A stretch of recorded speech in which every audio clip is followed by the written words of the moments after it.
ao vivo no YouTube, com nossos participantes aqui. Então, professor Luiz Guilherme, por favor, seja bem-vindo. Muito obrigado.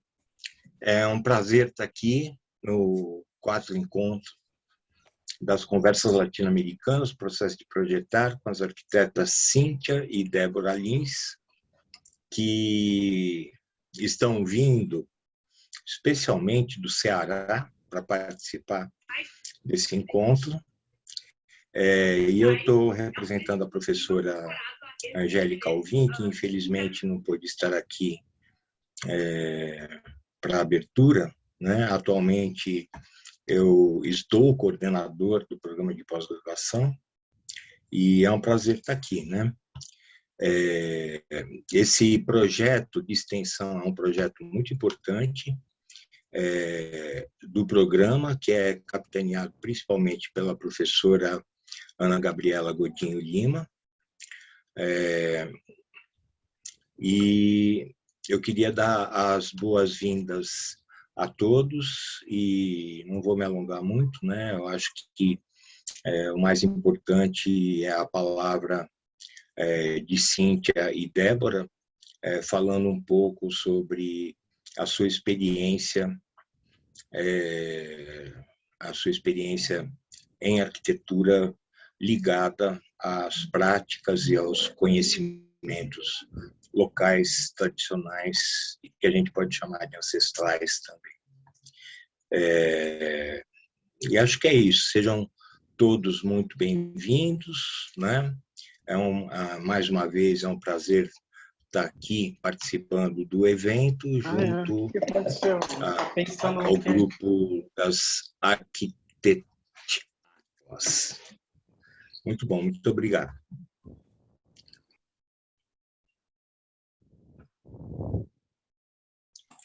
Muito obrigada, professor Luiz Guilherme, pela sua presença e suas palavras. E agora eu convido o professor Lucas Pé para também contribuir com a nossa abertura.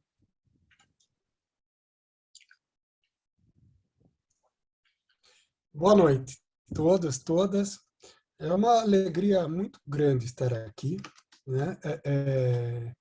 Eu queria, mais uma vez, parabenizar, né, você do Arquiteto Atlas, porque acho essa iniciativa fantástica, parabenizar a Gabi, né, por esse evento, a Mariana, a Thaís, a Juliana, a Amanda. Acho fundamental, na verdade, a gente estar, né, promovendo esses encontros, né? São encontros em que a gente já foi para o Equador, já foi para Minas, Paraguai, né? E agora a gente vai para o Ceará, Juazeiro, né? Que é fantástico. E né, dar as boas-vindas, né? E agradecer também a Cíntia, a Débora. Eu estou curiosíssimo, né, para saber do projeto Macaúba, né? E também da escola, né, da academia, né, Unileão, ouvir delas a respeito, enfim, acho que é uma coisa muito gostosa, né? A gente está junto, ouvindo isto e divulgando, né, e trazendo para a gente aqui, né, na verdade, é um pouco quase egoísta nosso, né, trazer assim para a gente aqui, mas é um movimento muito bonito esse. Então, é isso. Eu acho que a iniciativa de vocês é maravilhosa e a vinda delas aqui é muito bacana, né? Então, Cíntia, Débora, sejam super bem-vindas. Acho que nossa escola agradece muito isso. Muito obrigada, Lucas. Muito obrigada, professor Luiz Guilherme, de novo. Bem, então agora eu vou seguir aqui com as apresentações e agradecimentos também. Em seguida, a gente avança com a nossa mediadora e depois nossas convidadas. Bom, então a gente, enfim, chegamos aqui no nosso último encontro do primeiro ciclo Conversas Latino-Americanas, Processos de Projetar, que ao longo do semestre reuniu arquitetas para compartilharem seus processos e projetos aqui com a gente. Hoje o nosso encontro não poderia estar mais especial, porque ao invés de uma, a gente tem duas convidadas, né? As arquitetas Cíntia Lins e Débora Lins, sócias do escritório cearense Lins Arquitetos.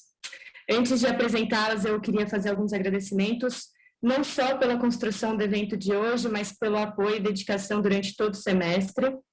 Então, em primeiro lugar, eu queria agradecer ao coletivo Arquitetatlas, do qual eu faço parte, e que dedico esse agradecimento especialmente à parceria da Juliana, da Amanda e da Thaís, que fizeram esse evento acontecer também.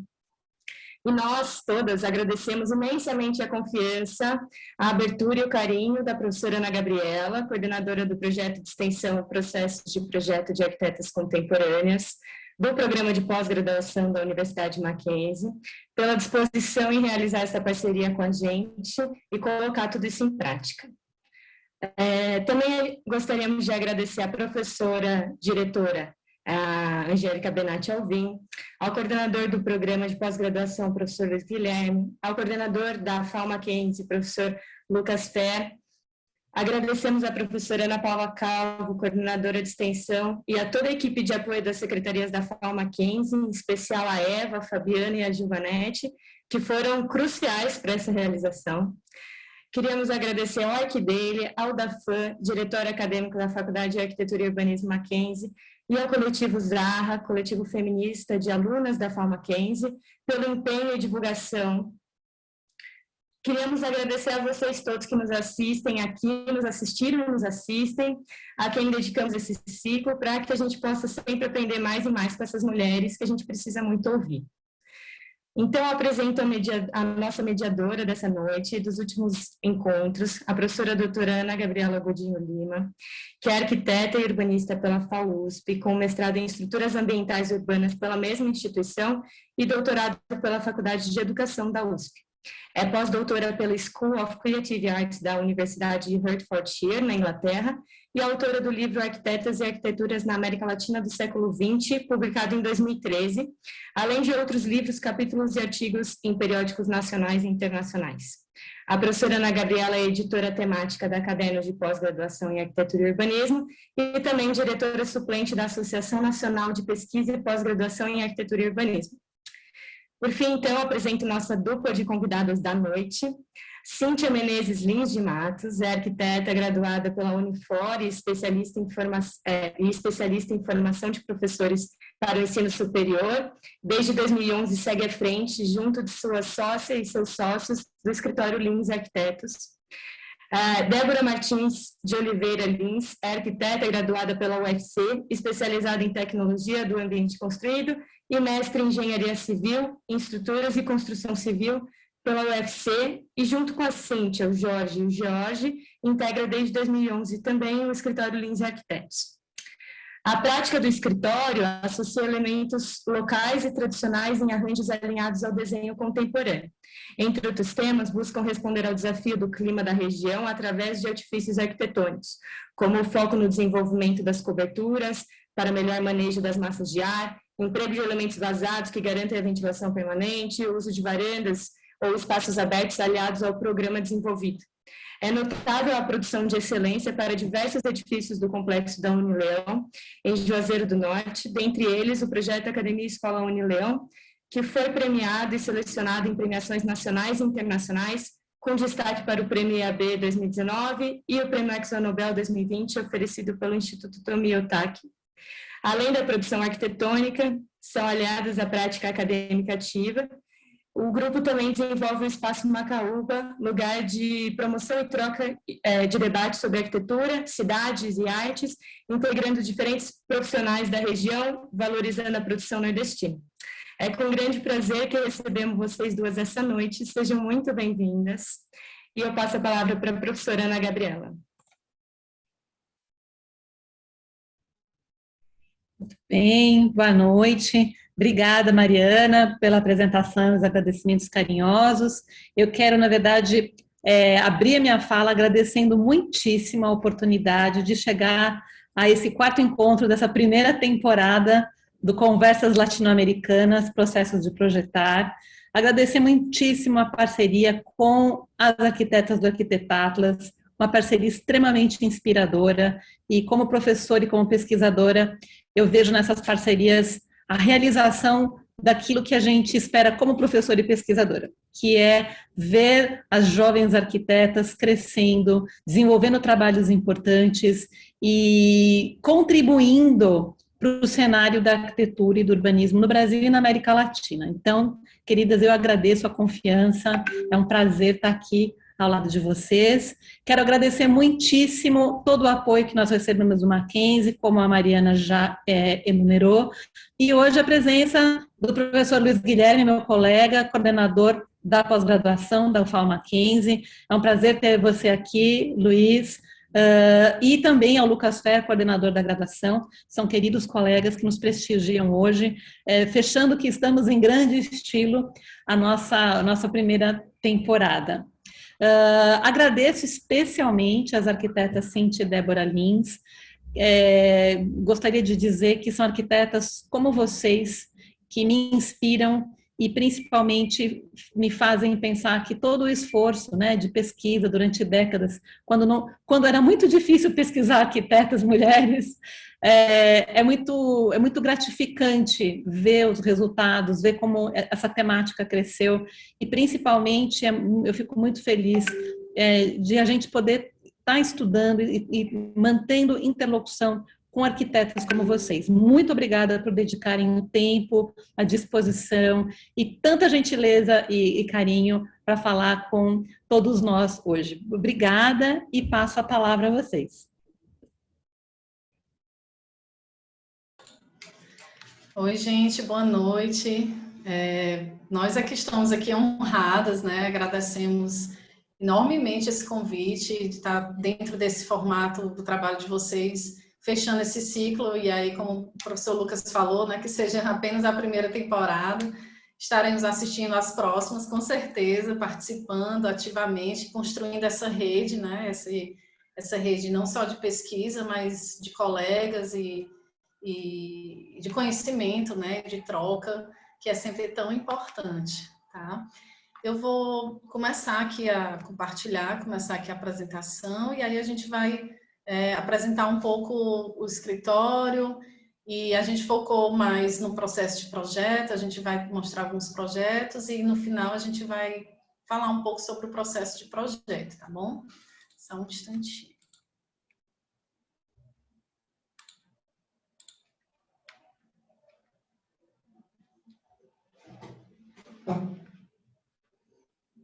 Tá aparecendo aí para vocês? Beleza.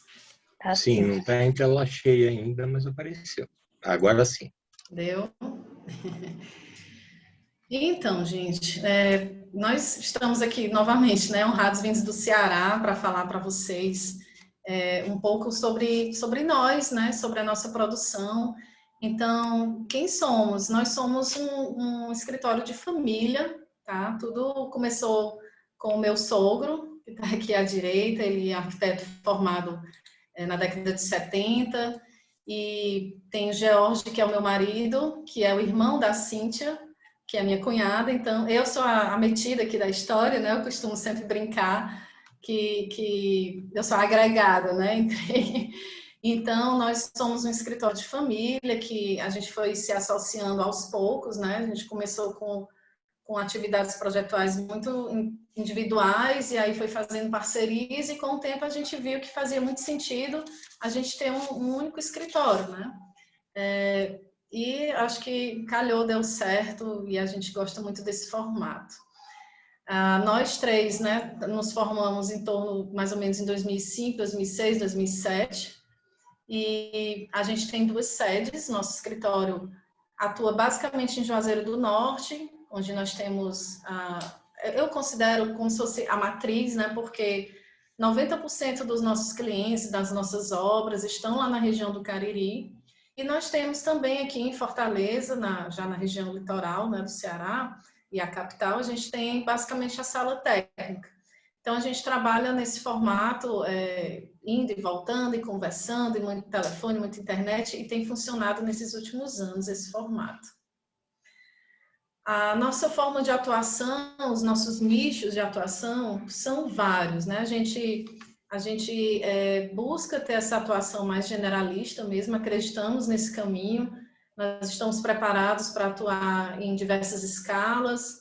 A gente gosta, né, de estar passeando por todas essas escalas e por todos esses ambientes, né? Então, desde um projeto residencial, comercial, paisagismo, interiores, urbanismo, educacional, institucional, até mobiliário. Então, muitas vezes, né, a gente é contratado para fazer um projeto e aí você consegue incluir outros projetos. E acho que o projeto e o cliente só ganham com isso, né? Porque ficar compartimentando muito e fazer essa soma de layers, né, de projetos que vão sobrepondo aos outros, a gente acredita que se a gente for generalista, a gente tem essa capacidade de juntar, de criar tudo ao mesmo tempo, né? É o mais próximo que a gente consegue chegar também de um projeto integrado, né? Então, por exemplo, vamos fazer um projeto de uma casa, se a gente já pensa no interiores, no paisagismo ao mesmo tempo, fica bem mais enriquecida a proposta.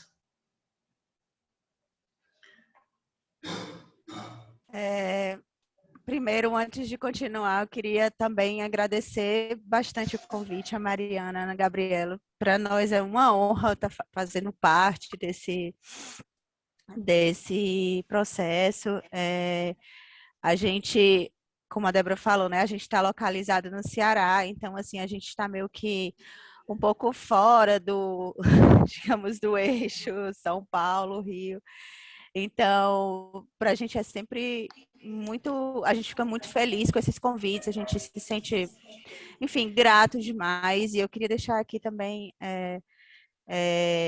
deixar minha satisfação pessoal mesmo de estar fazendo parte desse projeto tão massa, assim, tão bacana que vocês desenvolveram. E é isso, é uma honra para a gente. Então, vamos lá. A gente gosta sempre de contextualizar o local que a gente está inserido, porque essa na nossa opinião, é um fundamento básico assim, para desenvolver os projetos, né? Porque a gente tem que entender o local que a gente está para poder projetar de acordo com o local que a gente está. Então, assim, a gente está no Nordeste, mais precisamente no estado do Ceará, mais precisamente no sul do estado do Ceará, porque como a Débora falou, 90% dos nossos projetos estão localizados aqui na região do Cariri, né? Não só no Juazeiro, mas, enfim, a região toda, Juazeiro, Crato, Barbalho e todas as cidades, num raio, sei lá, de 100 quilômetros, mais ou menos, que a gente consegue chegar, enfim, aqui. E aí a gente tem total consciência que a gente está localizado no clima semiárido, então a gente tem sol muito intenso, praticamente durante o ano todo. A gente tem um pequeno período chuvoso que vai de janeiro até março, abril no máximo, e depois a gente tem um sol muito forte, então a gente tem que entender esse sol e tentar, enfim, filtrar, amenizar essa incidência de luz nos edifícios. Então, a gente tem essa consciência que está no clima semiárido, que o nosso bioma é a caatinga. Então, tudo isso faz parte do nosso entendimento para partir para o desenho propriamente dito, né? Pode passar, Débora. E aí eu gosto sempre de colocar, a gente sempre gosta de colocar algumas imagens do sertão, né? Que, como eu falei, a gente tem dois climas, digamos assim, a estação seca e a estação chuvosa, mas a gente tem uma capacidade de regeneração muito grande, né? Então, aí a gente tem o sertão na época seca, então a gente vê a vegetação da caatinga praticamente morta, digamos assim. Quem não conhece acha que morreu nesse período. E aí, pode passar, Débora. E aí bastam as primeiras gotinhas de chuva e a paisagem muda completamente, né? Então, a gente tem essas duas paisagens, a gente tem esse entendimento dessas duas paisagens, então a gente consegue compreendê-las para poder rebater isso no nosso desenho. Pode passar. Aí uma outra imagem também do mesmo jeito. Os períodos de seca, que vão mais ou menos de setembro a dezembro, e aí depois o resto do ano a gente consegue enxergar o sertão todo verdinho. Pode passar. Mais uma imagem. para vocês verem. A gente adora essas imagens, a gente sempre tenta fazer essas imagens porque a gente acha sensacional o poder de regeneração da caatinga. Pode passar. Bem, e aí, como diretrizes, né, premissas de projeto, a gente tem uma forte influência, que é o roteiro para construir no Nordeste, do Armando de Holanda. É um guia muito prático, muito didático, muito simples, com uma linguagem super fácil e apropriada. A gente, inclusive, recomenda e indica, né, para vocês, para os nossos alunos. E esse guia, ele nos ajuda também, né? Ele é aplicável, digamos assim, a você projetar em lugares quentes, tanto quente úmido como quente seco, né? Então, para a gente, assim, é muito versátil, né? Os princípios que tem nesse livrinho, a gente consegue adaptar e aplicar tanto para o litoral quanto para o sertão.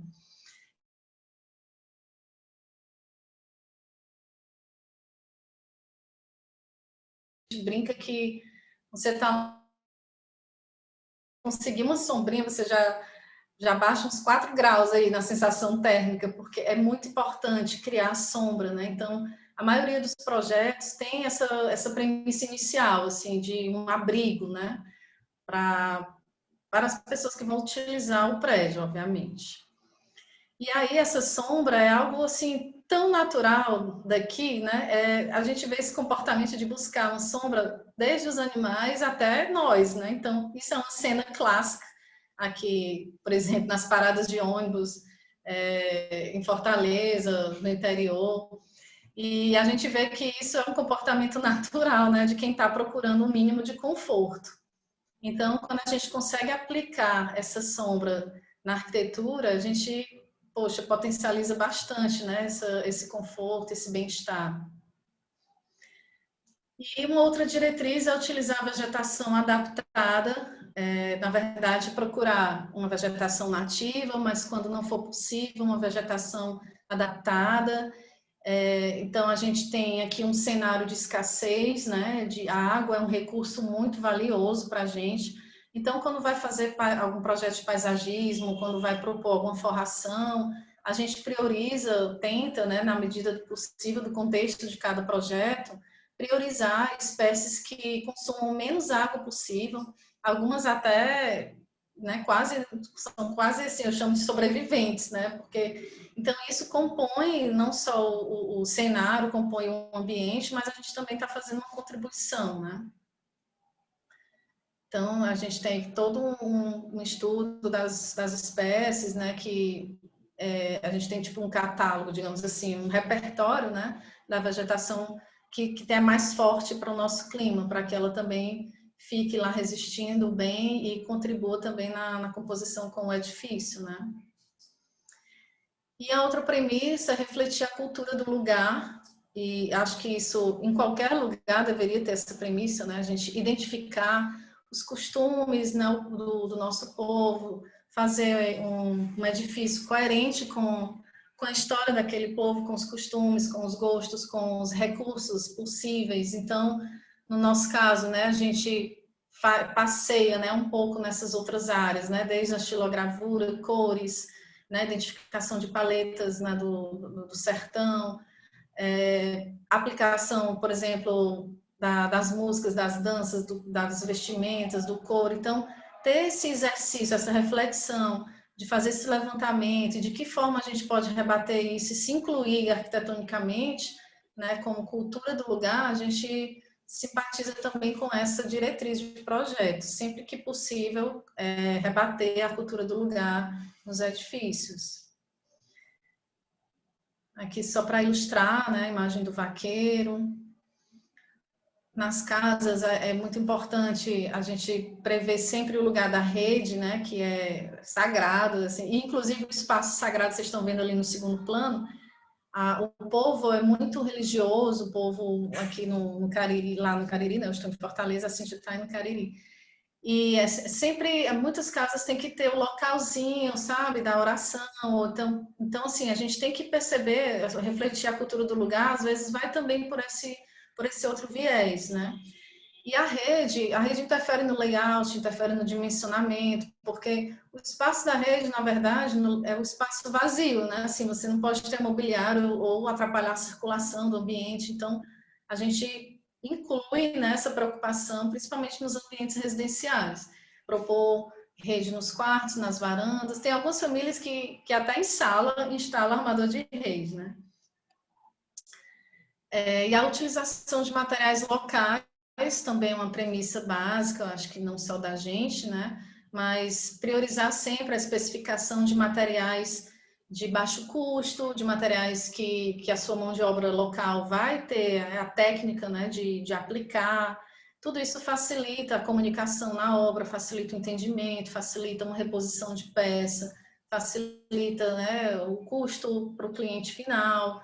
Então, a gente prioriza a utilização desses materiais locais, né? O tijolo, o concreto, de certa forma, já é uma tecnologia apropriada, né, no mundo inteiro, mas a gente também tem coisas exclusivas da nossa região.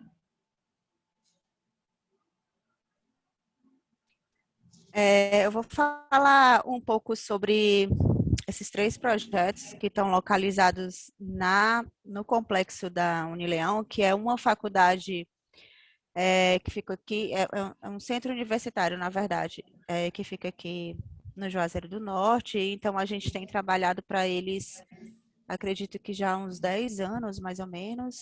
A gente tem vários edifícios nesse campus.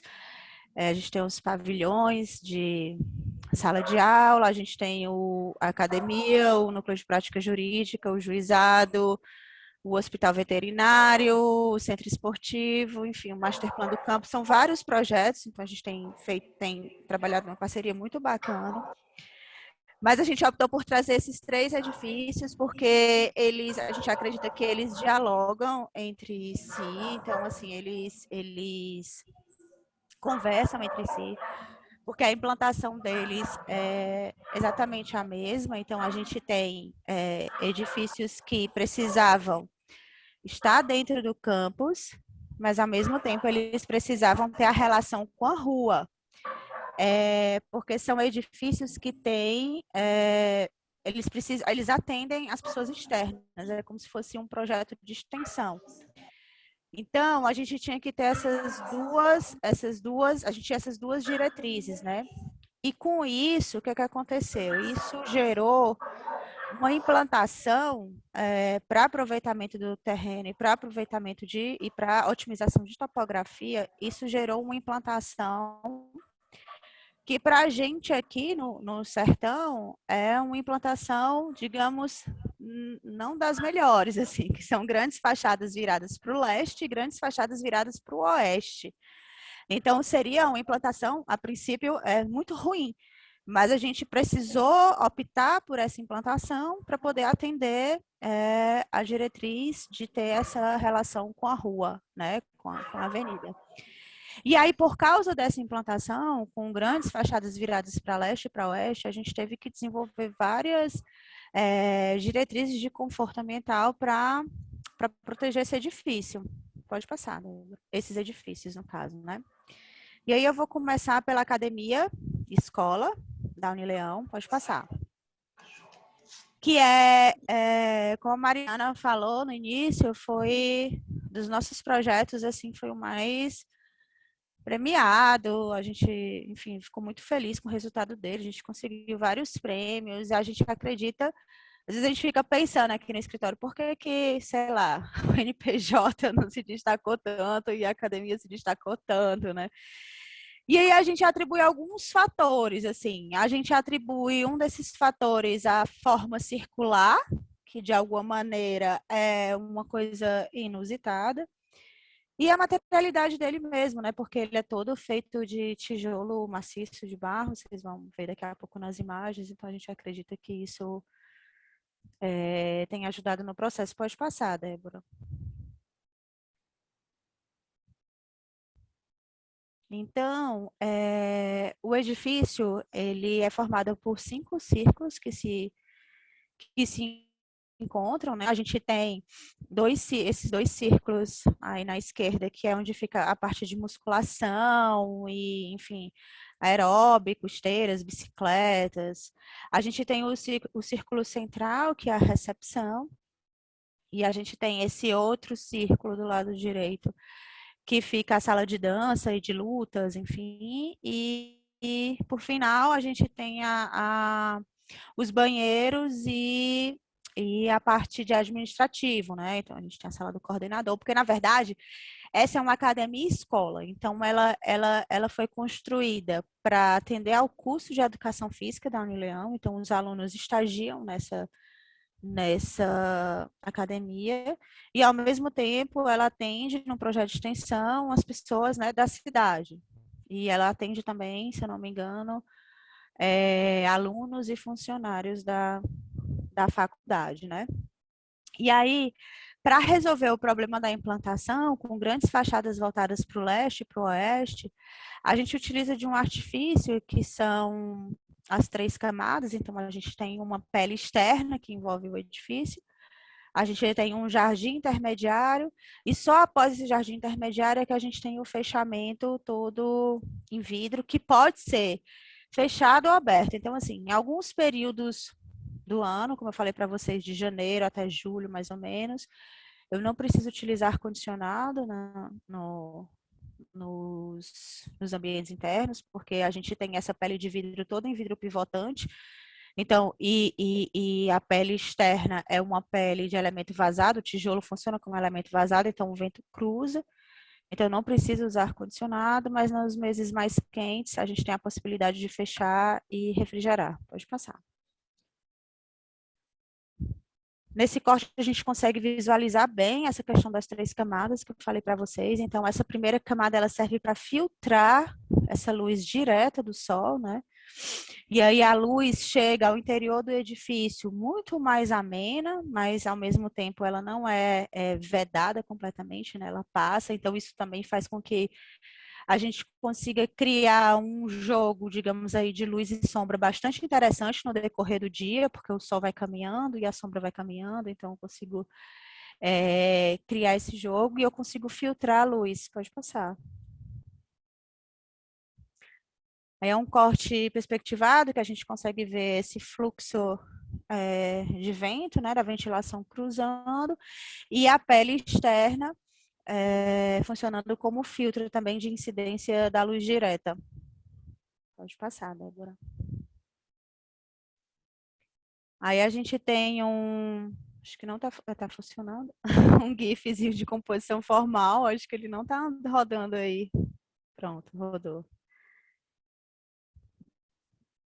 Esse projeto, inicialmente, quando a gente começou a pensar nele, ele não era circular, ele eram hexágonos, que talvez fosse a solução mais, digamos assim, a gente conseguiria desenvolver de uma maneira mais fluida e mais rápida, mas aí a gente, quando ele estava todo resolvido hexagonalmente, a gente opta por deixá-lo circular.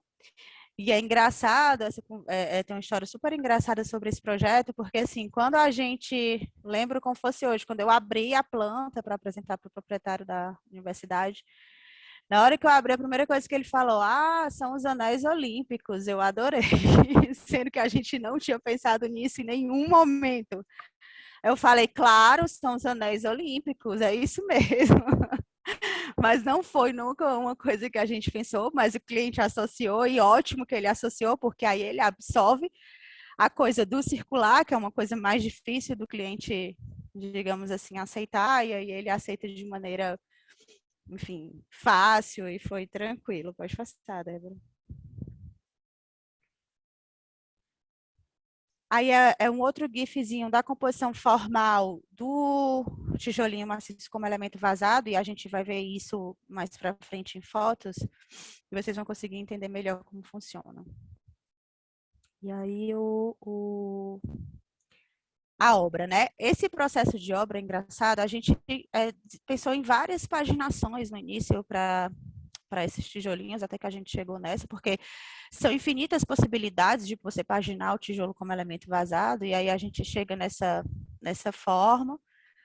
E aí, depois a gente acaba que rotaciona um tijolo a 90 graus para trazer essa tridimensionalidade para a fachada, porque se eu não rotacionasse esse tijolo, seria uma outra fachada. Então, às vezes, uma decisão que parece, sei lá, simples ou boba no primeiro momento, só que o resultado final, ele muda completamente, né? Então, assim, a gente queria trazer essa textura, digamos assim, e a gente consegue a textura e a questão da tridimensionalidade só rotacionando o tijolo.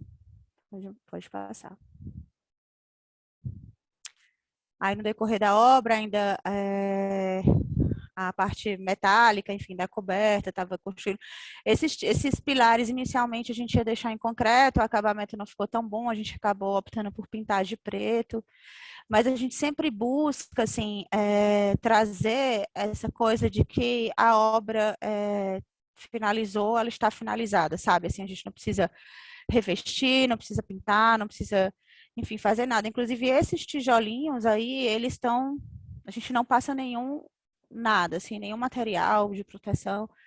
A gente já teve uma experiência de invernizar esses tijolinhos e com o sol, sei lá, de 1 ano, ele já começa a saltar, descascar, então não é uma coisa que a gente acredita que seja, enfim, que vale a pena, então a gente prefere deixar o tijolo cru mesmo, que a gente consegue ter uma durabilidade bem maior. Vamos passar, Débora. Aí a questão do filtro da luz, que eu falei no início, né? Então a gente consegue ter esse caminhar, enxergar esse caminhar da luz durante todo o processo do dia. Pode passar. E aí já são umas fotos da obra finalizada. A gente tem essas marquises, uma espécie de varandas. No encontro dos círculos, a gente tem essa e a gente tem, eu acho que eu esqueci de falar na planta, mas a gente tem as 2 varandas nos fundos, onde a gente tem a parte de treinamento funcional, da academia, pilates. E aí é uma outra maneira também de proteger as fachadas, né? Pode passar. Aí vocês conseguem enxergar aquilo que eu falei para vocês, que é a questão do rotacionar um tijolo, então conseguir essa textura, trazer essa textura para o edifício, uma decisão que às vezes parece simples, mas que faz toda a diferença no resultado final. Deixa eu passar. Aí outra varanda, esses vidros, fechando essa varanda, que essa varanda hoje ela é refrigerada. Antes eles não existiam, no projeto inicial eles não existiam, mas aí o cliente opta por fechar no segundo processo, que é uma coisa até que a gente vai falar mais para frente, assim, que às vezes o processo de projetar não é uma coisa solitária de você no escritório, assim, mas envolve muitas outras coisas, inclusive barganha com o cliente todos os dias, diariamente, para ver o que a gente consegue e o que a gente não consegue fazer. Aí mais uma foto da entrada. A questão do jogo de luz e sombra, né? Que esse elemento vazado traz para dentro do edifício.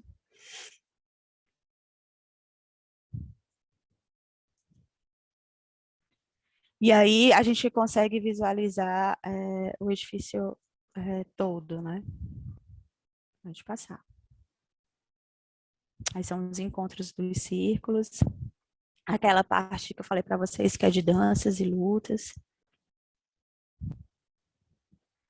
Os vestiários, então, a gente procura sempre, como a Débora falou, a especificação de materiais locais ou da região, materiais de baixo custo. Então, a gente acredita muito aqui que a arquitetura de qualidade, ela não precisa ser uma arquitetura muito cara ou, sabe, inacessível para a maioria das pessoas. A gente tem total consciência de que a gente vive num país extremamente desigual, então a gente não acredita nessa arquitetura ostensiva, sabe? A gente acredita numa arquitetura simples, de desenho simples, com materiais simples, mas que tenha qualidade. Então, é isso que a gente busca o tempo inteiro, né? Resolver esses problemas, digamos assim, de fazer essa arquitetura que a gente acredita que é uma arquitetura, que é a arquitetura que realmente funciona, sabe? Então, a gente deixa o tijolinho todo aparente, a gente coloca o piso industrial, as divisórias são divisórias em concreto, então tudo muito simples, materiais muito crus, né? O revestimento em ladrilho. e assim a gente segue. O concreto também é a mesma coisa, a gente deixa aparente, só que a gente tem bastante cuidado, assim, a gente desenha o madeiramento das formas, então a gente tem um cuidado de como é que vai ficar esse concreto quando desenformar, então sempre o cuidado nos detalhes, já que a gente vai ter o material extremamente cru, então a gente procura sempre, busca sempre ter, né, esse cuidado, assim, no detalhe para o resultado final ficar bom. Aí a gente tem um outro edifício, nesse complexo de 3 edifícios que eu mostrei para vocês no início, que é o Juizado Especial. Então, esse edifício vem para atender ao curso de Direito. Na verdade, a Unileão constrói o Juizado Especial Cível e doa para o Tribunal de Justiça do Ceará durante um período, acho que são 10 anos, que esse juizado vai funcionar aí para exatamente eles oferecerem estágio para os alunos de Direito, do curso de Direito da Unileal. E aí ele tem a mesma implantação, como eu falei para vocês, grandes fachadas voltadas para o leste, grandes fachadas voltadas para o oeste. Então, a gente tem, né, o mesmo problema de insolação muito forte que a gente precisa resolver e a gente resolve com a mesma diretriz que a gente resolve na academia. Então, a gente tem uma pele externa, que nesse caso aí a gente vai rasgar com cobogós cerâmicos. A gente tem o jardim interno, que serve como câmara de ar. E aí a gente, só logo após, a gente tem a circulação propriamente dita e o edifício. Esse edifício, ele possui 2 circulações, um do lado da outra, vocês podem estranhar, mas é porque a gente precisava atender a uma exigência dos desembargadores e juízes que precisavam entrar, eles não podiam entrar pelo acesso principal do visitante, a gente precisou criar um acesso independente, essas circulações não se cruzam, então, assim, eles entram e o público o público entra pela outra circulação, né? Então, eles não se cruzam. Pode passar. Aí no corte, né, só para vocês visualizarem a questão das 3 camadas. E aí a questão da, enfim, circulação de vento, exaustão de ar, né. A gente tem um GIF da composição formal do edifício, né, a gente tem um grande retângulo, digamos, um grande pavilhão. E aí a gente, para dar ritmo à fachada, a gente resolve fazer esses rasgos nas fachadas com os cobogós cerâmicos. E aí a gente leva esse cobogó, inclusive, para o teto. Então, assim, a gente faz como se fosse um L de rasgo. Pode passar, Débora. E aí a gente vai ver nas fotos como é que isso funciona. Essa paginação também foi uma paginação que a gente optou pelo tamanho do cobogó, então o cobogó tem 20 centímetros, então a gente intercala rasgos de 20, 40, 60, 80, 1 metro, e depois vai repetindo um certo padrão para eu criar ritmo, já que eu tenho um edifício muito extenso. Esse edifício tinha que ser muito barato, era a principal diretriz do cliente, porque era um edifício que ele ia, na verdade, doar para o Tribunal de Justiça, então, na verdade, emprestar, né, digamos assim. Mas ele não podia gastar muito, porque era um edifício que ele, enfim, ia apostar que os alunos iam estagiar, era um contrato, e aí ele não podia gastar muito. E esse edifício foi, acho que o edifício que a gente projetou até hoje, que saiu mais barato, assim. A gente conseguiu fazer com que ele, se eu não me engano, esse edifício é de 2016, mas ele custou, acho que, sei lá, R$1.000 o metro quadrado, ele foi bem barato. E aí a gente consegue ver a execução dele, então vocês conseguem ver aquilo que eu falei da paginação dos cobogós, né, de 20, 40, 60, 80. Os pórticos de entrada, que eu tenho 2 pórticos de concreto, tanto para marcar a entrada dos desembargadores e juízes e para marcar a entrada dos visitantes. Pode passar ainda durante a obra. Aí a entrada dele, né, que eu tenho aquele pórtico de concreto, a entrada que dá para a rua. Mais uma vez, volto a falar, a gente desenha, né, tenta desenhar as formas para manter uma paginação interessante, quando nesse concreto eu imprimi um desenho interessante no concreto. Deixa eu passar. E aí aquela vista lateral, que é a entrada a entrada privativa dos juízes e desembargadores. Esse cobogó é um cobogó bastante clássico aqui na nossa região, tipo, em toda esquina as pessoas vendem esse cobogó, um cobogó cerâmico bem antigo, esse desenho. E ele está presente em qualquer lojinha de material de construção da esquina, você consegue adquirir esse cobogó aqui no Ceará. Aí a gente tem uma imagem da recepção, uma coisa bastante interessante nesse edifício é que nunca nenhuma luz desse edifício, nenhuma iluminação artificial é ligada durante o dia, nem na recepção, nem nas salas. Então é uma coisa também que a gente preza muito, que é essa captação de luz natural, já que a gente tem muita luz aqui, então a gente acha que a gente tem que captar isso no desenho, para poder a gente não precisar utilizar de energia, enfim, elétrica, né, nos projetos. Pode passar. Aí, aquelas circulações que eu falei para vocês, então a gente tem esse jardim e só depois a gente tem a circulação das pessoas, então esse edifício termicamente é bastante confortável, mesmo tendo essa implantação não muito interessante para a nossa região, então a gente consegue resolver o problema da implantação com desenho, né? Então, assim, se você estiver lá fora, por exemplo, em setembro, sei lá, deve estar 42 graus. Se você entra, a gente nunca mediu, mas eu acredito que deva estar bem menos, assim, só pela sensação térmica, pode passar. E aí, ele tem um desenho tão bonito, esse cobogó, que ele imprime como fosse uma renda na sombra dele, assim, nas paredes. Então, é muito bonito de se ver também.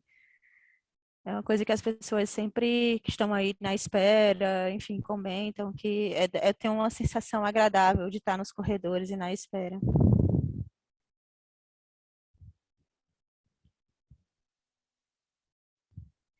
E aí, por último, a gente tem o núcleo de práticas jurídicas, que também ele funciona para atender o curso de Direito. Então, ele faz conciliações, ele atende a pequenas causas, né? Os professores orientam os alunos. Tem, acho que 1 ou 2 salas de aula. Pode passar, Débora. E aí, nesse edifício, a gente opta por um outro, a gente continua com as 3 camadas, mas ao invés da gente vazar a camada externa, como a gente vaza tanto na academia como no juizado, nesse a gente opta por deixar as empenas cegas e captar a luz por cima. Então, ele tem uma solução um pouco diferente da solução, apesar de ter as 3 camadas, ele tem essa solução um pouco diferente dos outros 2 edifícios, né? A gente tem esses 4 módulos e tem um pátio central. Pode passar. Aí a gente consegue ver a questão das 3 camadas e como a gente está captando a luz por cima, essa luz não está sendo vazada pelo elemento vazado, então a gente cria as bandejas ou prateleiras de luz, né, que a gente consegue captar essa iluminação que vem de fora e trazer para dentro dos ambientes, né, das salas de aulas, das secretarias, das salas de conciliação, enfim, pode passar. E aí a gente tem esse corte, aí no corte vocês conseguem visualizar bem essa questão da bandeja de luz, e essa bandeja de luz é uma coisa que às vezes a gente fala, isso vai funcionar, isso vai dar certo, isso não vai dar certo. Gente, nesse caso aí, um desses ambientes era uma sala de aula. E a gente captou tanta luz que não estava funcionando a projeção do professor. E aí a gente teve que colocar uma película. Então, assim, é a coisa que a gente aprende, né? Enfim, na prática mesmo. A gente aprendeu que em salas de aula a gente não pode captar tanta luz assim, porque hoje em dia a projeção ela é uma coisa que todo professor usa. Então, sim, a bandeja de luz funciona muitíssimo bem aqui para a gente, aqui no Sertão. E aí, no pátio interno, a gente usa uma laje jardim. Foi o único edifício que a gente conseguiu utilizar a laje jardim, porque ela realmente encarece o processo de execução, e como a gente trabalha muito institucional, então a gente trabalha sempre edifícios que têm, sei lá, 1.000, 2.000, 3.000, 8.000 metros quadrados, então a gente tem que se preocupar muito com esse custo, porque o final vai impactar muito o cliente, né? Então, a gente obviamente queria fazer lajeagem tudo para minimizar esse clima internamente, mas nem sempre a gente consegue, né? Nem sempre o cliente nos permite fazer isso. Aí a gente tem a composição formal. E aí a gente utiliza, a gente abre alguns momentos, a gente abre nos encontros dos blocos, a gente abre com cobogó também, esse edifício. Esse cobogó a gente desenhou e aí esse foi executado na própria obra, um cobogó de concreto, eles foram executando no decorrer da obra. E aí depois a gente só manda eles colocarem de maneira aleatória. Então, assim, não tem uma paginação, desenho, todo paginado do cobogó, não. A gente só fala para o mestre, embaralha e coloca. E aí ele embaralha e coloca. E aí a gente consegue essa textura, né? Do que se ele tivesse todo só de um jeitinho bonitinho. Aí é o grande rasgo do pátio central, onde a gente tem o cobogó também no teto, e aí foi a primeira vez que a gente colocou esse cobogó no teto. A gente fixa ele com um perfil metálico, e aí depois a gente pinta o perfil metálico da mesma cor do cobogó, e aí a gente consegue encaixar. Pode passar. Aí vocês conseguem ver a questão da empena cega, então a gente barra esse sol de maneira mais radical, digamos assim, né? Só que a gente capta a luz por cima. Inicialmente esse cobogó, ele era um cobogó e uma laje pigmentado de amarelo. A gente também não conseguiu executar dessa maneira, porque encarecia bastante os processos, então a gente opta por pintar de amarelo, o cliente entendendo que isso vai ter manutenção a cada, sei lá, 2, 3 anos. Pode passar. Uma das coisas que a gente usa muito, a Débora falou lá nas premissas, que é a questão da forração em pedra. Então, essa é uma pedra que a gente tem muito aqui na região, uma pedra que a gente chama de pedra tosca, ela é usada para fazer calçamento de rua, ela é super barata.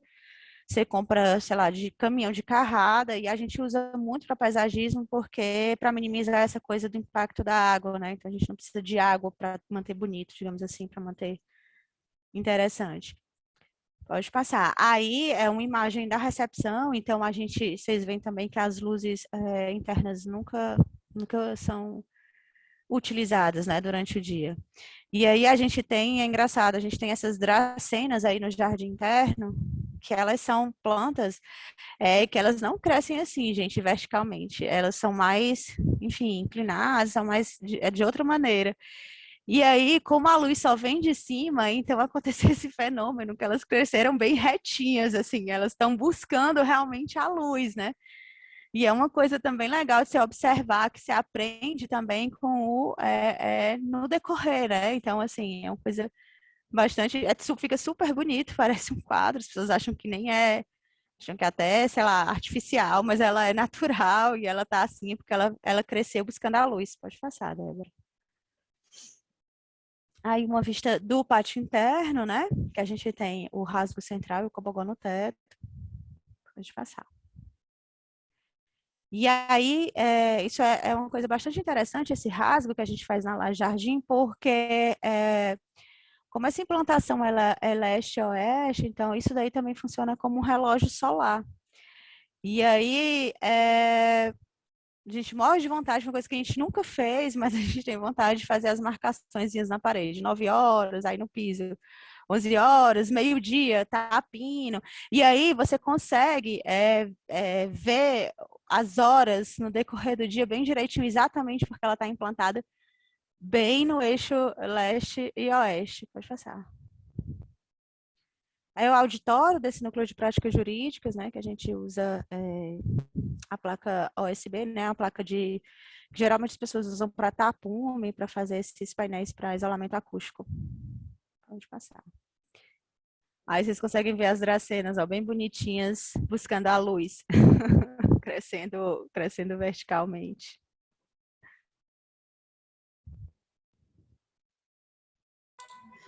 Bem, então, depois dessa explanação e da Cíntia, a gente vai focar agora numa nova etapa da apresentação, que é o nosso processo de projeto atual, né? Eu falo assim, atual, porque já tiveram vários outros formatos, a gente vai aprendendo e mudando e crescendo.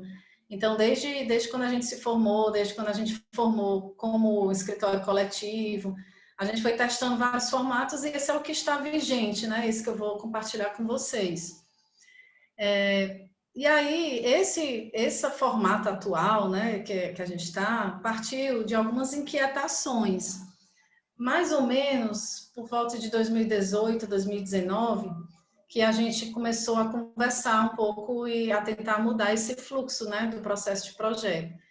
Então, uma das inquietações foi justamente um período de balanço, assim, de uma autoavaliação, porque esses projetos que a Cíntia apresentou, e a maioria, né, desses projetos da Unileão, foram um marco, assim, para a gente, né, um divisor de águas, foram os projetos que nos deram visibilidade, que nos deram muita experiência, muito aprendizado, muita satisfação, muita dor de cabeça, muito tudo, foi tudo muito intenso, e foi um projeto atrás do outro, muitos deles até simultaneamente.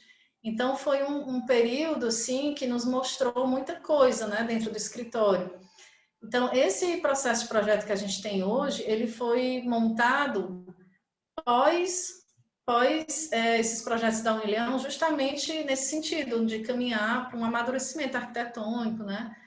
Então, o que é que a gente identificou? Que quando a gente começou a aumentar a quantidade e a escala dos projetos, a gente estava tendo muito retrabalho, né? A gente não estava adaptado a essa demanda, digamos assim. A gente sabe que todo escritório de arquitetura tem muito retrabalho, mas a gente ficou numa fase de muito retrabalho. E aí a gente pensou e parou, olha, não tem como a gente continuar assim, a gente precisa se organizar e se adaptar a esse novo cenário, né? E às demandas. Então, essa foi uma inquietação. A outra inquietação que a gente teve, que a gente conversou e que alterou um pouco, influenciou o nosso processo de projeto atual, é justamente a aproximação com a docência, né? Todos nós, em algum período, a gente estava simultaneamente os 4 ensinando, né? Mas atualmente não estamos todos, né? Então tem essas vai e volta, né? Atualmente eu estou na docência, a Cíntia não está mais, nem o George, meu sogro já não está, e a gente tem essas idas e vindas, mas sempre presente, e eu acho que até o ato de você coordenar uma equipe, ou ter uma equipe de estagiários, também não deixa de ser uma forma de docência também, né? De você estar ali pensando na forma didática de conversar, né? E aí o que a gente pensou? Que existe um contraste muito grande entre a formação acadêmica e a prática profissional mesmo no mercado. Tipo, o fazer projeto na faculdade nem sempre é alinhado com o que está sendo feito nos escritórios, né? E aí a gente se viu no meio disso e a gente foi... Isso aqui, essa inquietação não foi baseada em nenhum ponto específico, assim, não houve nenhum marco interno, foi simplesmente realmente debatendo sobre o assunto, conversando, né? E a gente percebeu, levantando todos os estágios por onde a gente passou e conversando com os nossos colegas, arquitetos, a gente percebeu isso, poxa vida. E a gente como professor, como professor de projeto, a gente sempre exige tanto dos alunos, né? Croquis e diagramas e explicar o processo e faz até, inclusive, avaliação formativa, né? Do processo todo e tal. Então, por que não aplicar isso também nos nossos projetos, né? Então, isso foi uma inquietação e aí, juntando essas duas coisas, a gente viu como aprendizado, né? Na verdade, a gente implementou, né, a necessidade de estruturar, então, esse novo processo de projeto, que absorvesse essas inquietações, né? Tentar se resolver. E elaborar, primeiramente, a gente tinha que fazer um mapeamento desses fluxos para a gente entender onde é que são os gargalos, onde é que a gente podia enxugar, onde é que a gente podia investir mais tempo, né? Então, é muito importante fazer esse mapeamento de como é que é a situação atual e como é que é a situação desejada. E principalmente quando a gente aplica esse processo de projeto nas apresentações dos trabalhos, mostrando ao cliente também o processo, a gente acredita que isso é uma forma de valorizar a nossa profissão, né? De até assim educar um pouco a clientela, né? Às vezes mostrar só o produto acaba sendo um pouco limitado, o cliente não entende muito bem o que ele está contratando, o que ele está pagando, então a gente tomou essa decisão, né, de absorver, inclusive, mais trabalho, não deixa de ser, mas com essa militância, digamos assim, né, de agregar valor ao projeto, de estar contribuindo para o mercado, né, e de estar abrindo esse debate, digamos assim. E aí, esse cenário, né, de fazer uma autoavaliação também, só retornando aqui um pouco, era no sentido de a gente precisa se organizar e se ver mais como empresa, né, de arquitetura, e não só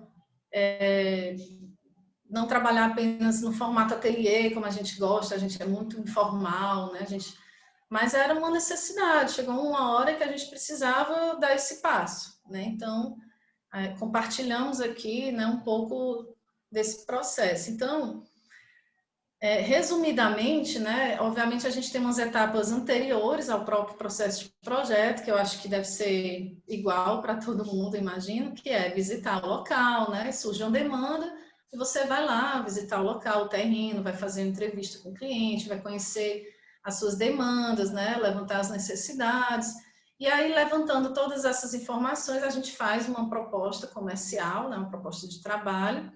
Então, quando ambas as partes estão de acordo, né, fechamos o contrato, digamos assim, aí sim começa o processo de projeto propriamente dito.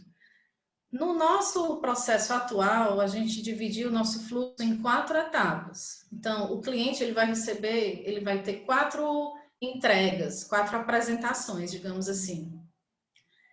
A primeira delas é o partido arquitetônico, e aí é nessa etapa que o que é que a gente entrega? Basicamente é um arquivo digital, é uma apresentação mesmo. O objetivo dessa etapa é simplesmente discutir as primeiras ideias com o cliente, e a gente foca essa apresentação em 3 eixos. A gente faz um diagnóstico da área, da situação, né, tudo. A gente mostra as estratégias de projeto, então não tem ainda o projeto propriamente dito, então a gente vai apresentar as nossas estratégias, premissas, e por fim a gente já faz uma proposta preliminar, tá? E ele aprovando, todas essas 4 etapas são sequenciais e pré-requisitos uma da outra, tá bom? Então, eu queria, assim, de licença para, inclusive, mostrar aqui um caderno, Não é a minha intenção apresentar o projeto em si, mas apresentar as peças gráficas do que se trata essa primeira entrega, essa primeira apresentação, tá? Então, estou meio enrolada aqui vou ter que parar aqui e compartilhar de novo, porque... Pronto, rapidinho.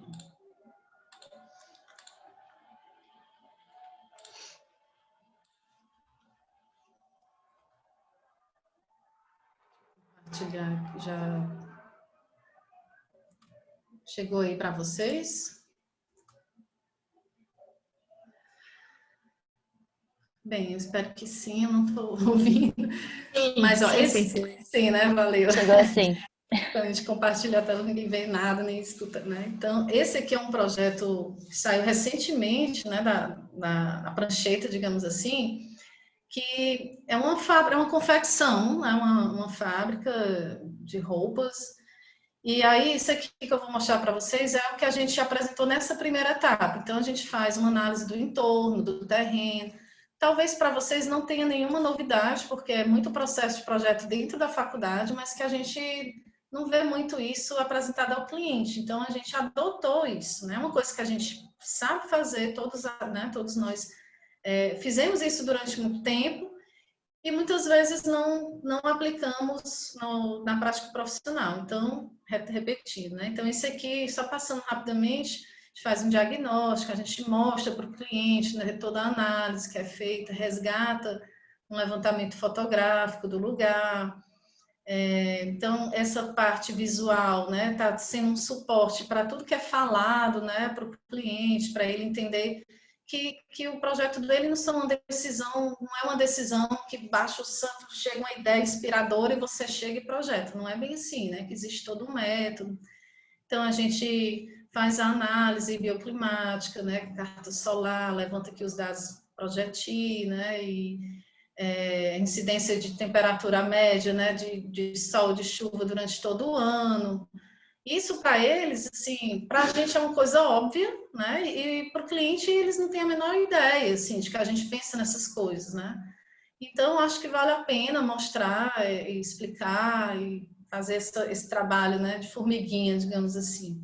E tudo isso vai embasar também as decisões projetuais. O que a gente percebeu é que quando a gente começou a incluir essas etapas na apresentação, diminuiu muito a volta de ajustes de retrabalho, né? Então, eles passaram a entender mais, a se apropriar mais do projeto, a gostar e a entender. Então, isso facilita, né, o engajamento, a comunicação.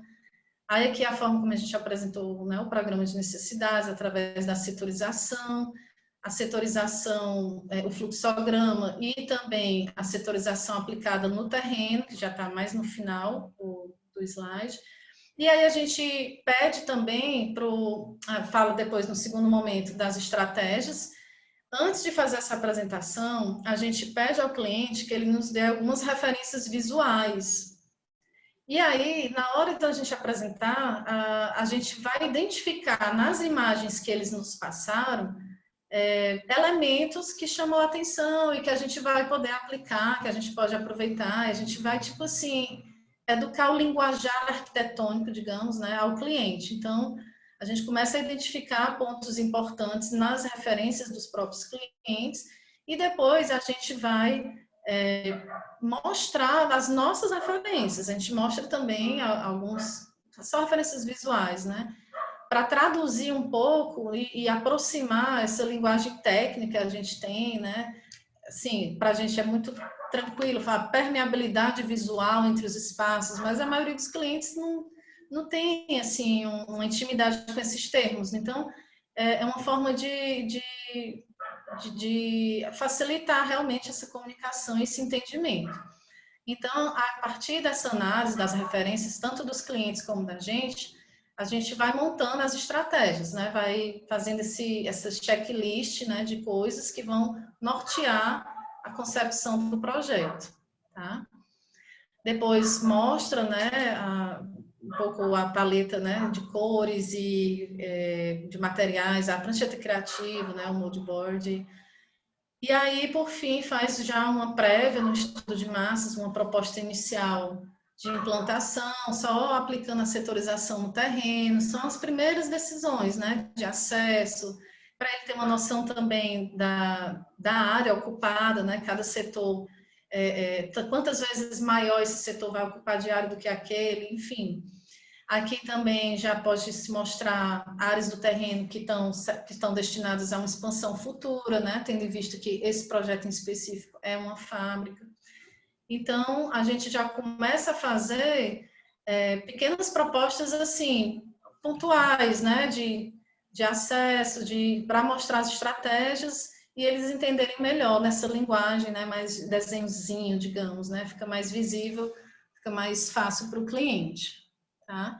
E aí, a gente, para conseguir alcançar esse objetivo, a gente acaba avançando um pouco, porque já tem que mostrar uma planta de layout, porque como a gente se diz funcionalista, a gente prioriza o funcionamento do edifício, e para conversar essas primeiras ideias com o cliente, ele precisa entender se esse prédio vai funcionar, né? Então, a gente acaba adiantando um pouco e já fazendo uma proposta de layout para discutir, ter as primeiras discussões e o cliente aprovar para a gente seguir realmente para a etapa que vem, tá? Então, voltando aqui para a apresentação, desculpa eu estar aqui bem interrompendo aqui, só um instante.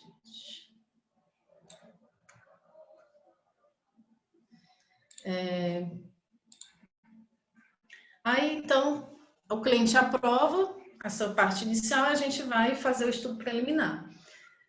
No nosso estudo preliminar, a gente prioriza o entendimento do cliente. O objetivo do estudo preliminar, ainda estamos na relação arquiteto-cliente, e a gente prioriza o entendimento do cliente. Teve uma época do escritório que a gente apresentava basicamente imagens, né, em 3D, uma planta de layout, umas imagens e tal, e o cliente muitas vezes aprovava, dizia que tinha entendido, mas quando a gente começava a avançar, e muitas vezes até na obra, o cliente disse, não, mas espera aí, não era isso que eu tinha entendido. Então, mesmo com 3D, ainda tem gente que não entende, né? Então, a gente passou a investir em vídeos, né, para fazer a aprovação do estudo preliminar, a apresentação, aliás, do estudo preliminar, para facilitar ao máximo esse entendimento. E foi um esforço muito grande, né, de todos os lados, né, parte técnica, de apresentar mais do que precisava, digamos assim, mas com esse intuito de evitar o retrabalho, de enxugar o processo de projeto, né, e o cliente compreender, enfim, e ele aprovar. Desde que teve essa estratégia, né, de investir nos vídeos, foi, assim, uma nova fase também aqui no escritório. Tanto é que a gente tem um canal no YouTube só como acervo dos vídeos apresentados aos clientes. A gente até nem explora tanto essa mídia, digamos assim, né, como marketing, como divulgação, é mais para ter um banco de dados, digamos assim, o cliente a qualquer momento acessa, mostra o vídeo dele para os outros e acessa e vê e tal, e ficam bem satisfeitos, né, brilhando os olhos. Então, a gente tem lá vários vídeos, até depois convido que vocês visitem o nosso canal no YouTube, que tem essa função, certo? Então, no nosso estudo preliminar, basicamente a gente apresenta esse vídeo, mostra também ainda algumas imagens em 3D, e o layout, né? O layout, a planta de layout, que acaba sendo esse limite entre partida e estudo preliminar, a gente resgata essa planta de layout para fazer o rebatimento com a volumetria, para ele compreender, né, o prédio como um todo. Então, no estudo preliminar, é a primeira visualização do edifício, né? Quando ele realmente entende, isso aqui vai ficar desse jeito, facilita bastante a comunicação. É nessa etapa que cabe aprovar ou ajustar. Aqui, em contrato, a gente acorda com o cliente que é nessa etapa que ele tem que... Ele tem não, né? Se ele precisar fazer alteração, ajuste, tem que ser nessa etapa. Aprovando, a gente segue, então, para a etapa seguinte. Mas aí, lá vai eu de novo aqui, gente, desculpa, que teve um errinho. Eu vou compartilhar aqui passando rapidamente aqui um vídeo, não vou passar o vídeo inteiro, não vou deixar vocês com esse... Só um instante.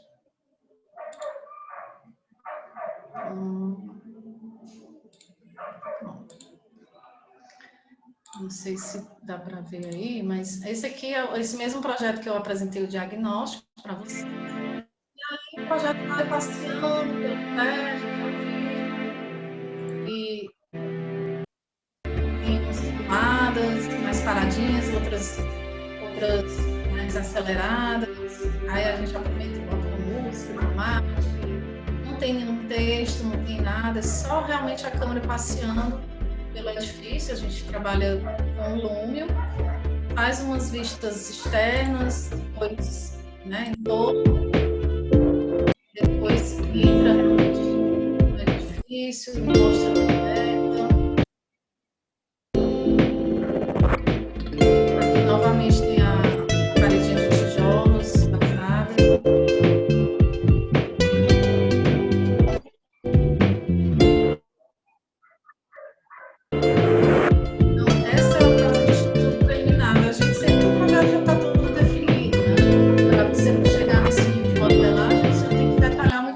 Mas a informação ainda é interna, não é entregue ainda.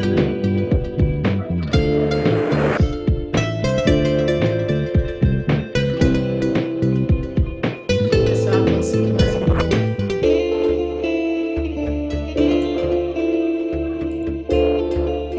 E aí a gente faz umas tomadas internas e tal, só para vocês terem uma noção do nível de apresentação.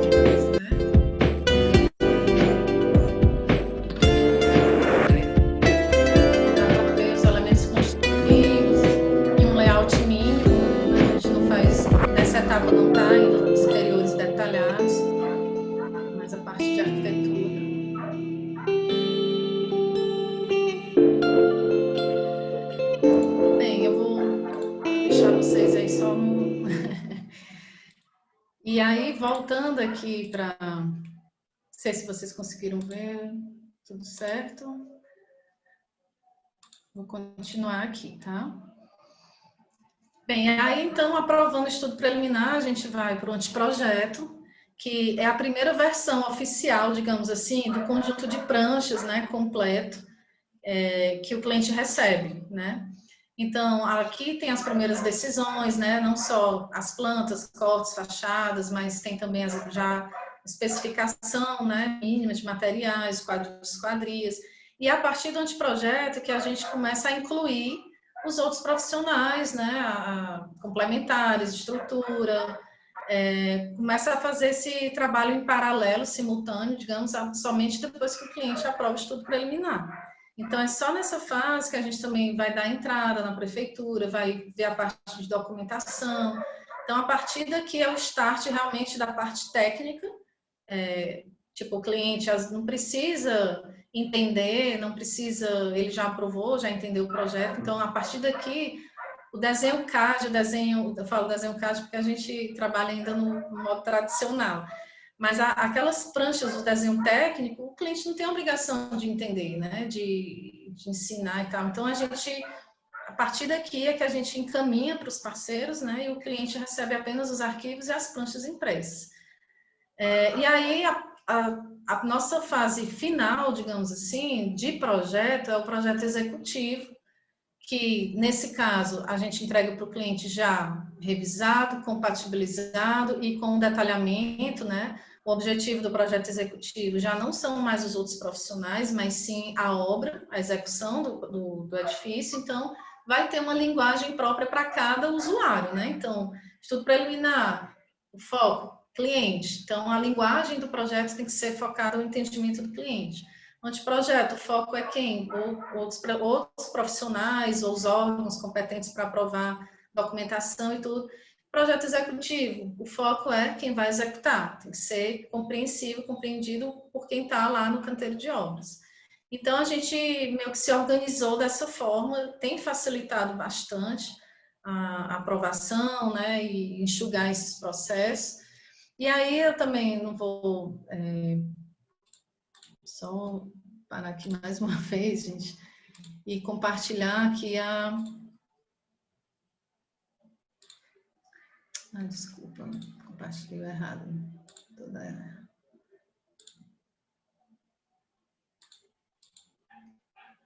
Só um instante.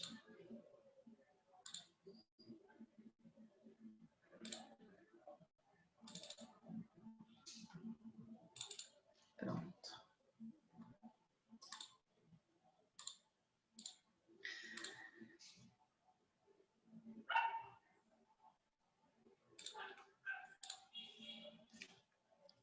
Está carregando aqui só um instante. Então, a nossa fase final está aparecendo para vocês? Sim, sim, sim. E aí, o nosso projeto executivo, né, tem esses detalhamentos, vai se aprofundando, né? Não está passando aqui para mim, gente. Travou, mas... acho que essa parte não vai ser muita novidade para vocês, que é a nossa própria linguagem, né? Vou voltar, então, aqui para a apresentação, que deu uma travada. Pronto, então, esse é o nosso formato, né, de projeto hoje, assim, de fluxo, digamos, de trabalho dentro do escritório. É o que se enquadra. Podemos estar abertos a novas mudanças, dependendo, ninguém sabe, né, o futuro, mas isso é o que tem sido feito, né, e a gente tem os prazos também bem amarradinhos, 30, 60, 90 e 120, cada uma dessas etapas, né, o cliente já tem esses prazos também amarradinhos. E aí, em resumo, né, o nosso modo de projetar, ele é sequencial, ele é tradicional, ele é linear, a gente ainda não usa a plataforma BIM, temos interesse, mas a gente ainda não abriu essa frente, assim, né, de implementação. E as nossas primeiras etapas de concepção são também tradicionais, croquis à mão, que a gente não guarda, a gente não tem muita coisa para mostrar, enfim, vai fazendo uns papéis mesmo soltos e além da parte de croquis, a gente tem também a fase de pesquisa de referências, né? Então, são essas duas coisas que dão suporte nas etapas iniciais de concepção do projeto. Gostamos muito também de fazer brainstorms, de repente tem um nó, um gargalo ali no projeto, todo mundo para, vamos aqui discutir isso aqui. Aí a gente foca, né, nessa visão multi e tem dado muito certo, isso é uma coisa que a gente faz há muito tempo. A gente valoriza muito o coletivo, né? Então o brainstorm é essa tempestade de ideias, né? E às vezes também para cumprir um prazo, a gente, vamos aqui vamos dar um gás aqui, como é que a gente faz? Então tem sido bem interessante, né? O projetar coletivo. E aí a gente também queria deixar claro, né, que assim, nos classificamos como funcionalistas, né? A gente, apesar de, claro, a gente pensar na volumetria, né, e pensar a parte plástica, mas o início, a forma inicial de conceber o projeto é foco muito na planta baixa mesmo, no dimensionamento dos ambientes, na relação entre eles, no funcionamento do prédio. Então, toda vida que a gente tem um problema de projeto a resolver, uma das perguntas que a gente se faz é: como seria isso funcionando? Qual seria a melhor forma? A resposta muitas vezes é você imaginar já o prédio sendo usado, né, pelas pessoas. E aí sempre tem uma resposta, né? Então a gente prioriza muito o funcionalismo, o racionalismo. Então o andar da obra também ser fácil, né? Então a gente tem isso como ponto de partida, sem deixar todas as dimensões da arquitetura em segundo plano, né? Tenta trabalhar tudo ao mesmo tempo. E aí eu botei assim um tópico para a gente discutir, gente, pandemia, né? Porque enfim acaba que mudou, acho que todo mundo teve que se adaptar um pouco a sua rotina, um pouco não, muito, né? Para a gente não foi tão difícil, porque como a gente já atua em 2 cidades, a gente já tinha algumas práticas de compartilhamento de dados, né? Assim, à distância, usa muito a internet, como eu falei no início, mas com relação à equipe, né, foi necessário implementar essa nova forma de projetar. Então, riscando por cima mesmo, usando o Jamboard, usando croquis, sabe, prints de tela, e assim foi dando certo. Às vezes o brainstorm ficou um pouco mais comprometido, porque aí ficam as relações mais individualizadas, né, assim, no desenvolver do projeto com a equipe, mas a gente tem esses registros aqui recentes, né, de discutindo o projeto, continua sendo riscando, né, croquisando, mas sendo que em vez de ser fisicamente, presencialmente, é esse novo formato. Tá?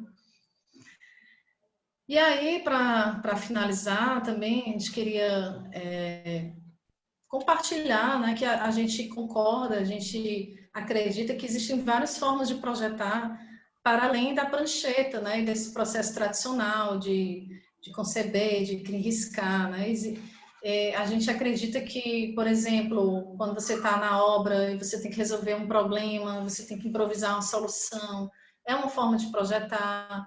Quando você, sei lá, está dando uma aula de projeto e está lá acompanhando um aluno, você está projetando.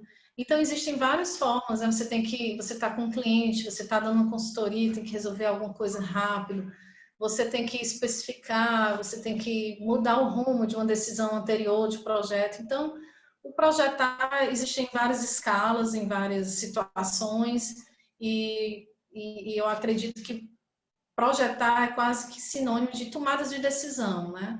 Muitas vezes acompanhado de desenho, geralmente, né, quase sempre, mas não necessariamente. Então, queria deixar um pouco essa discussão, né, também para contribuir aqui também no debate. E, Cíntia, tu quer falar alguma coisa com relação a essas formas de projetar? Só complementando, assim, que é exatamente isso. A gente acha que porque às vezes a gente tem a ideia de que a gente entregou o projeto executivo e pronto, aquele projeto está definido, né? Quando, na verdade, a gente quando inicia a obra, vários outros processos de projetar, como a Débora falou. Então, decisões que você toma ali na obra, você está, de alguma maneira, projetando, né? Barganhar com o cliente é uma forma de projetar. Isso é o tempo inteiro que acontece. Então, assim, essa coisa de que sai o projeto do escritório e acabou o trabalho, ou acabou o processo, ou o ato de projetar, para a gente aqui não funciona dessa maneira, assim, sabe? A gente continua caminhando com todos os processos e projetando durante a obra, né? Porque o nosso escritório acompanha o cliente até o dia de inaugurar, até o dia Exato. dele entrar. Então, o processo de projeto, assim, propriamente dito, como a gente costuma falar, ele não termina no projeto executivo. Então, acaba que a pasta de arquivos daquele cliente está sempre sendo mexido, né? É óbvio que a gente tem lá o processo de projeto finalizado, né, tradicionalmente, mas acaba tendo muitos aditivos, acaba tendo um detalhamento que precisou, sei lá, né, que faltou, enfim, alguma dúvida. Então, a gente acredita que essa fase da obra, né, se você pegar o edifício, toda a sua idade, né, projeto, execução, obra, manutenção, uso e tudo, em todas essas etapas você pode incluir, de alguma forma, um jeito diferente, novo de projetar. E para finalizar, uma coisa que a gente sempre gosta de falar, que inspirados no Torres Garcia, né, que é um artista uruguaio que desenha a América Latina de cabeça para baixo. A gente instituiu aqui no nosso escritório já há alguns anos, a gente não indica o norte, a gente indica o sul nas plantas, nas pranchas, então a gente subverte essa ordem eurocêntrica de alguma maneira, porque a gente acredita nesse nosso potencial, a gente tem orgulho, na verdade, de ser sul-americano, de ser brasileiro, de ser nordestino, de ser do sertão. E é isso, minha gente. Muitíssimo obrigada. Obrigada. Muito, muito obrigada, queridas Débora e Cíntia. Que aula que vocês deram, meninas, foi incrível. Aula de projeto, aula de administrar escritório, aula de construção, foi incrível, muito obrigada, fiquei muito inspirada. E lembrando também, né, porque eu nasci e me criei em São Paulo, mas meu pai é de Recife, então na casa da minha avó paterna tinha o quarto com a rede. Ai, que legal. Então, foi muito gostoso de lembrar disso, porque eu achava tão diferente só no quarto, só na casa da minha avó paterna que tinha rede no quarto. Não tinha outra casa que eu conhecia com a rede no quarto. A rede e as plantas, né? E isso marcou muito a minha infância. Eu gostei muito de vocês terem mencionado isso. A gente passou, ainda bem, a gente está super feliz com a generosidade de vocês, agradecer demais essa generosidade, essa apresentação tão rica, né? A gente passou do tempo, mas a gente não está triste com isso, a gente está muito feliz, mas por conta do nosso horário, eu vou agradecer muitíssimo e passar ao nosso coordenador da Faculdade de Arquitetura e Urbanismo do Mackenzie para as palavras de fechamento. Lucas, é com você. Muito bom. Que pena, né? Porque a gente podia ficar falando, né? Muito tempo. Podia passar horas. Trabalho lindíssimo, né? Muito, muito bom. Realmente, parabéns. Acho que eu vi tantas coisas, né, que vocês falaram. Acho que a Gabi resumiu super nas aulas, né? Não é à toa que vocês, né, são também professoras. Mas desde do cantinho da oração, né, do respeito a isso, da rede, do cantinho, né, a vegetação adaptada, a questão da sombra, e como isso a gente lê em todos os projetos que vocês apresentaram, né? Até assim muito bonito o percurso, por exemplo, os 3 pavilhões da Unileão, podemos chamar de pavilhões, acho, né? São belíssimos, né? São aulas mesmo de arquitetura, né? De tratamento, de conforto térmico, de conforto lumínico e tudo mais, utilização de materiais. Eu gostei muito de entender porque foi premiado os outros também não sei ainda, mas não dá para. Vocês não sei porque esse foi bom, não dá para entender bem, né? Porque é muito bacana, o trabalho é muito legal, né? E acho que essa questão depois, eu vou destacar um ponto que eu achei fantástico que vocês falaram, que normalmente é o contrário que se pensa, que a partir da docência vocês levaram uma questão para o escritório. Achei fantástico isso, né? Rever o processo de vocês a partir de um elemento da docência e que ele resultou muito positivo em termos de eliminação de retrabalho, em termos de diálogo melhor com o cliente, quer dizer, expor os conceitos, expor claramente. Achei muito bom isso, porque normalmente a gente ouve o contrário. Fala, imagina, na vida prática a gente não faz nada disso, é bobagem ter isso na docência, né? Opa, oi, Otto!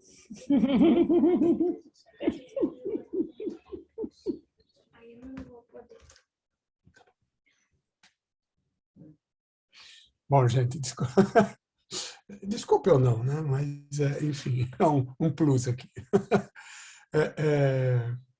E eu acho isso, né, resumindo, muito legal, porque a gente ouve o contrário muitas vezes, né? Ah, isso não é possível de se passar, etc. e tal. Então, fantástico.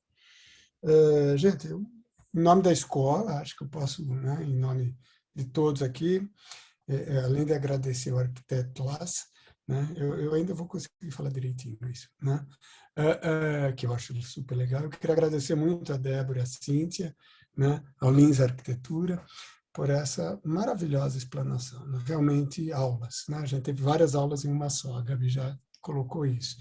E parabenizar pelo trabalho, fantástico, que vocês têm, seríssimo, né? Muito legal, mas fantástico que vocês têm feito. E especulativo, né? Os 3 projetos da União muito especulativos, muito bacana, né? E com efeitos, trabalhos, são lindíssimos, né? Tem umas circulações que lembram até Rogério Salmoná, que é um artífice, né, do tijolo, e vocês estão ali fazendo isso. Muito bacana. Parabéns e muitíssimo obrigado, né? Parabéns ao arquiteto Lass pela organização de mais esse, né? E vem aí, né, a série 2.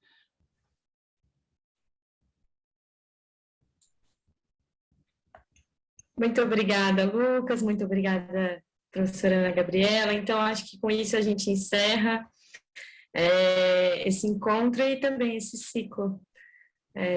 Boa noite a todos, todas e todes, e até semestre que vem, até ano que vem. Obrigada, gente. Boa noite, pessoal. Muito obrigada. Obrigada, gente.